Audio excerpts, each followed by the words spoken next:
নাদে তার থানা বিমল তারা পদযাত্রা করবে জনসাকে সার্বজনীন আলহামদুলিল্লাহ ওয়া কাফা ওয়া সালামুন আলা ইবাদিল্লাযিনা পক্ষ থেকে আজকে আমরা অবস্থান নিয়েছি এবং সর্বস্তরের সর্বস্তরের জনগণ আজকে অংশ নিয়েছে।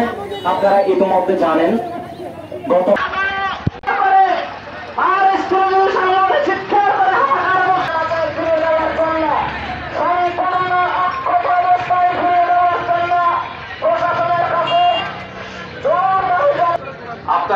আমি মনে করি আপনারা গোয়েন্দা সংস্থার চেয়েও কম না। আপনাদের সেন দৃষ্টি, আপনাদের তীক্ষ্ণ দৃষ্টি। পেকুয়া প্রশাসনের কাছে আমরা জোর দাবি জানাচ্ছি আগামী 24 ঘন্টার মধ্যে আমাদের ভাই এবং আমাদের সহকর্মী জনাব আরিফ ভাইকে দ্রুত তার সাথে তার পরিবারের কাছে অজ্ঞাত অবস্থায় ফিরিয়ে দেওয়া হোক। আর যদি না হয় তাহলে আমরা বৃহত্তর আন্দোলন পেকুয়াতে গড়ে তুলব। অজ্ঞাত অবস্থায় 24 ঘন্টার মধ্যে আরিফ স্যারকে ফিরে পাওয়ার জন্য আমরা গণ আন্দোলন শুরু করব। আমরা আমাদের স্যারকে হারিয়ে ফেলতে চাই না এবং আমরা 24 ঘন্টার মধ্যে আরিফ স্যারকে ফিরে পেতে চাই এবং অজ্ঞাত অবস্থায় ফিরে পেতে চাই।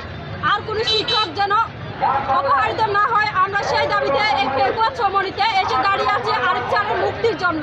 আমরা আজকে এখানে এসেছি পেকুয়া সেন্ট্রাল স্কুল অ্যান্ড কলেজের সম্মানিত শিক্ষক জনাব আরিফ স্যারকে ছেড়ে নেওয়ার জন্য। গতকালকে নাকি তিনি গুম হয়ে গেছেন, সেই জন্য আজকে আমাদের এই মানববন্ধনে এই আন্দোলনটা চলতেছে। আমরা চাই 24 ঘন্টার মধ্যে আরিফ স্যারকে ফিরিয়ে আনতে।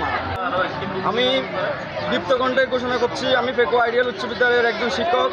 আমাদের পেকুয়া সেন্ট্রাল স্কুলের সম্মানিত প্রধান শিক্ষক জনাব আরিফ স্যারকে 2 দিন আগে গুম করা হয়েছে, যেটা আমাদের জন্য অত্যন্ত লজ্জাজনক বিষয়। পেকুয়া উপজেলার মধ্যে আমরা শিক্ষকরা যদি এভাবে অনিরাপদ থাকি, সেখানে সাধারণ মানুষ কীভাবে নিরাপদ থাকবে? আমি চাই 24 ঘন্টার ভিতর আরিফ স্যারকে আমাদের মধ্যে অক্ষত অবস্থায় ফেরত দেওয়ার জন্য প্রশাসনের কাছে জোর দাবি জানাচ্ছি। স্কুল এবং কলেজ প্রতিষ্ঠা করেছেন এবং নিজেই সেখানে শিক্ষকতায় নিয়োজিত আছেন। অত্যন্ত পরিতাপের বিষয়, একজন শিক্ষক হয়তো সত্য কথা বলতে গিয়ে কারো বিরাট বাজন হতে পারে, কারো দুশ্মন হতে পারে, কিন্তু একটা জিনিস জাতি এবং জনগণকে মনে রাখতে হবে, একটা শিক্ষক সবসময় দেশ ও জাতির জন্য, সমাজের জন্য সম্পদ। আমি মনে করি আপনারা গোয়েন্দা সংস্থার চেয়েও কম না। আপনাদের সেন দৃষ্টি, আপনাদের তীক্ষ্ণ দৃষ্টি হয়তো আমাদের আরিফ ভাইকে খুঁজে দেওয়ার জন্য সাহায্য সহযোগ করতে পারে, দিক নির্দেশনা দিতে পারে।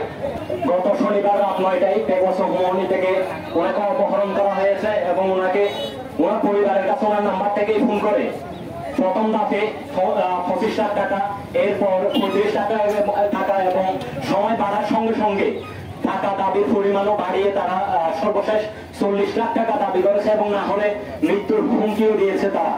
আমরা প্রশাসনের হস্তক্ষেপ চাই, প্রশাসনের হস্তক্ষেপের মাধ্যমে তাকে অক্ষত অবস্থায়, নিরাপদ অবস্থায় আমরা তাকে ফেরত চাই।